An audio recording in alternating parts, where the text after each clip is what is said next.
guys! Today I'm going to review Harry Brown from 2009. Also, did you like my new intro? But first, subscribe to my channel, I've got some great stuff lined up. We recovered the murder weapon at the scene. It was an old military bayonet.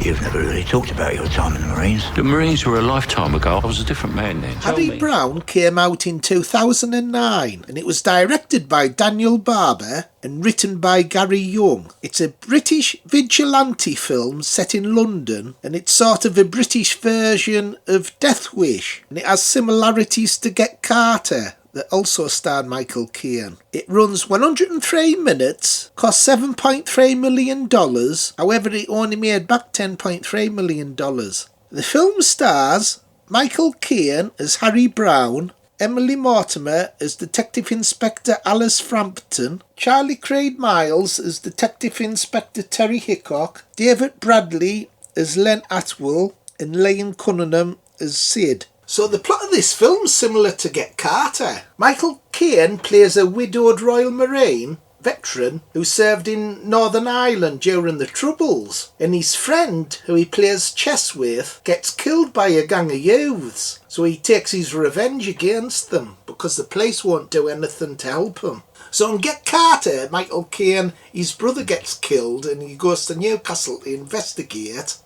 And in this film, Michael Caine's 76 years old, so he's like an old man. So he's taking revenge because of his best friend getting killed. Hey, how the hell can a 76-year-old fella do all that bugger? Yeah, but it's Michael Caine. So although both films are similar, they're also very different. And this film's a part of kind of like a subgenre. And you get films like Death Wish, which I'm going to be doing all of the series of Death Wish films. I've done the first one. Category of film that I really like. Side with the person who's taking revenge against the villains. So in this case it's youth gangs in London that use guns and knives. So they really are terrorising people. And it's quite relevant as well. This actually does happen.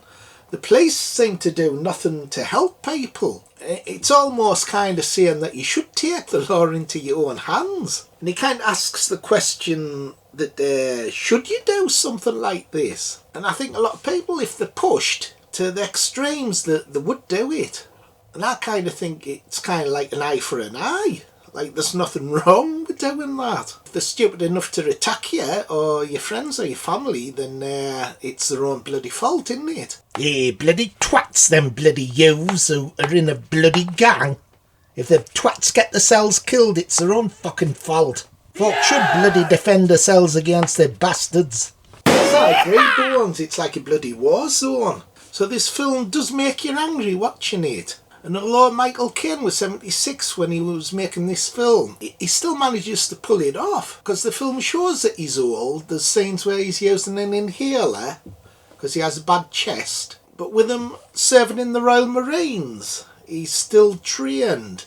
And there's a brilliant scene when he's talking to his friends in a pub because they're frightened. He's wanting his friend to help him. And it's a brilliant scene. He actually shows Harry Brown that he's carrying a knife in his coat pocket for protection. Harry, I'm scared, Harry. I'm scared all the time. They push dog shit through my letterbox. One of them spat in my face. I'm not going to take it anymore. God in heaven. What are you doing with that? And later on in the film he gets attacked and his friend gets killed with the knife he used. The actual youths even use a cell phone to photograph him getting killed. A really bleak film. Tell me what happened in the subway with Leonard. Who's Leonard? He's the man you and your mates murdered. And although Caine's like really old, he's 76, he gives a brilliant performance. For a guy who's 76, he was still brilliant at acting. I especially like the scene where he's told that his friend's been killed by these two police officers that visit him. No, I'm afraid not, Mr. Brown.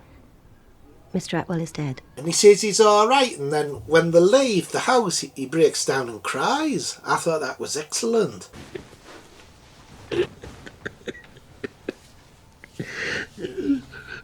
So London, in this film, it looks like hell on earth. Hey, Phil, it's almost as bad as that place you lived in. What was it called? Somewhere in bloody Wagadale. Shit all anywhere.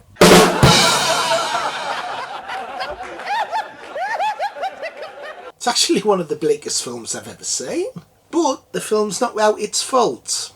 I think the colour palette of this film's it's overdone, it's too washed out, it's too grey looking, and it is a little bit low budget at times, you can tell. And there's no humour whatsoever in this film. There's no light moments, no light relief moments, and maybe, I do like serious films, but maybe sometimes a little bit of light relief would help. It's so bleak, this film.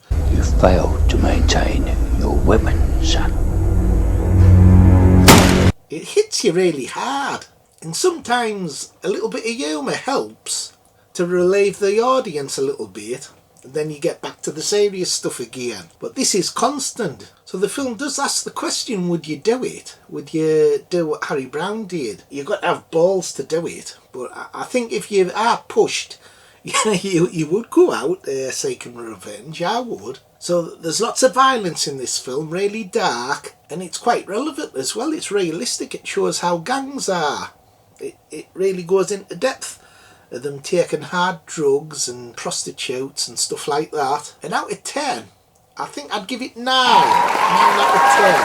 Not quite as good as Get Carter, but it's still a really good rated year film from Michael Caine. Did you think, Bones? Did you like it? Bloody good film, Phil. Michael Caine sorts of buggers out. Okay, everybody, bye. See you next time. Like, subscribe and share. Bye.